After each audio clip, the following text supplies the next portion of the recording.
You say things to people like, well, you should live up to your potential.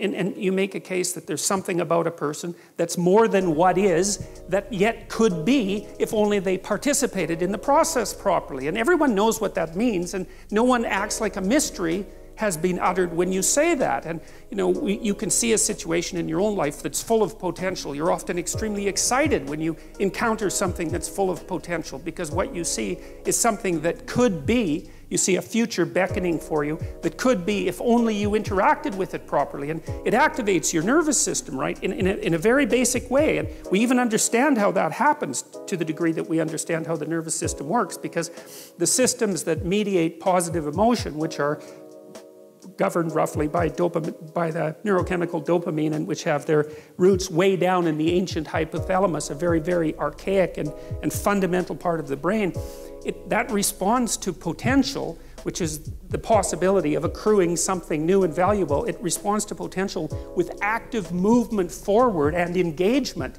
And so we're engaged in the world as potential, and it looks like consciousness does that. And so there's this idea that, and this is the main idea that I think is being put forth in Genesis 1. It's something like, and you see this in mythology, like from what I've been able to gather, there's always three causal elements that make up being at the bottom of world mythology. And one is the formless potential that makes up being once it's interacted with, and that's generally given a feminine nature.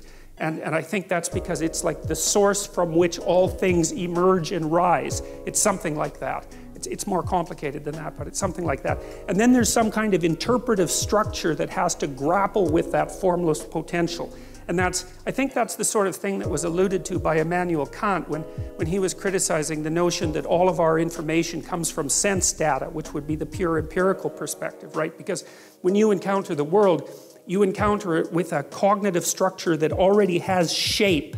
And so it's already in you, this structure, and without that a priori structure, you wouldn't be able to take the formless potential and give it structure.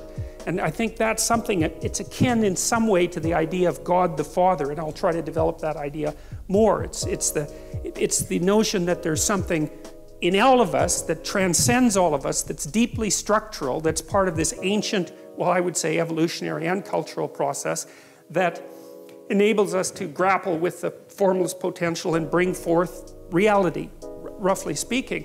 And then there's the final element, and that element seems to be something like consciousness itself, the consciousness that actually inheres in the individual. So it's not only that you have a structure, it's that the structure has the capacity for action in the world. And it's like, you're the spirit that gives the dead structure life.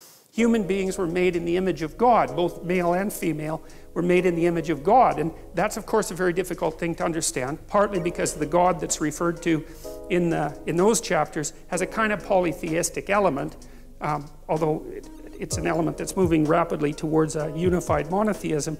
But it's not also obvious to me why people would come up with that concept, because I don't really think that when we think about each other, we immediately think God-like.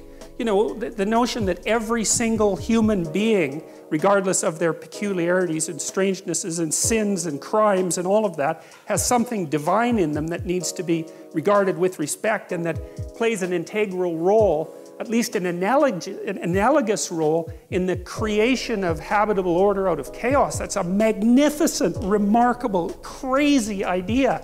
And yet we developed it, and I do firmly believe that it sits at the base of our legal system. I think it is the cornerstone of our legal system.